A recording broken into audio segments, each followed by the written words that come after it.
I think there will be a sort of quiet panic in Number 10 this morning, at the mercy of events rather more than they would like once again.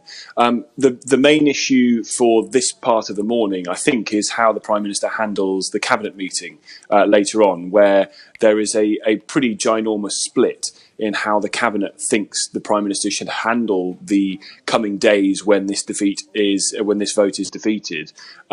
So handling that Cabinet meeting is going to be quite important, bringing those two sides together, giving them a sense of where this is heading without possibly telling them exactly what the Prime Minister wants to do, given that the Cabinet tends to leak a fair amount.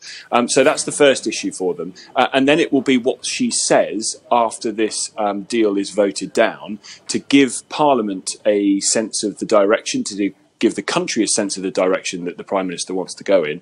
And whilst it's almost impossible to say precisely what will happen, nobody really knows, I can't help but think we might get the idea coming forward that the Prime Minister is going to go back to Europe, trying to seek more concessions, depending on the scale of the defeat, to maybe bring this deal back before Parliament, given this is the only option.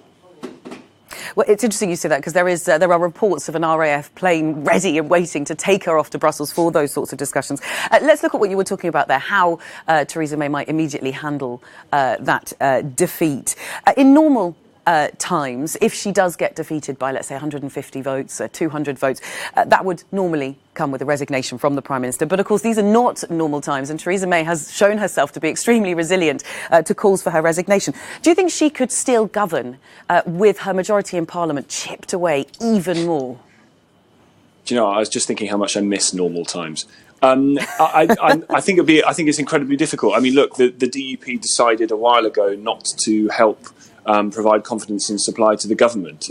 So it's been a minority government for a little while. If Parliament really wants to take back control of this process and move it away from the executive, then we are entering political and constitutional turmoil. And I find the thing that is most depressing this morning, frankly, and I do feel quite depressed about this, normally being someone of relatively sunny disposition, is that parliamentarians are taking a choice to push this country into political and constitutional crisis, rather than accepting a totally imperfect, slightly difficult to deal with deal that nevertheless takes us out of the European Union and gives us the certainty of where we're going to go. And I do wonder whether a lot of MPs have a sense of what's going to come now and what message this sends out to millions of people who voted in the referendum about where this country is heading, because the chances of there being no Brexit whatsoever only increase if this deal is defeated.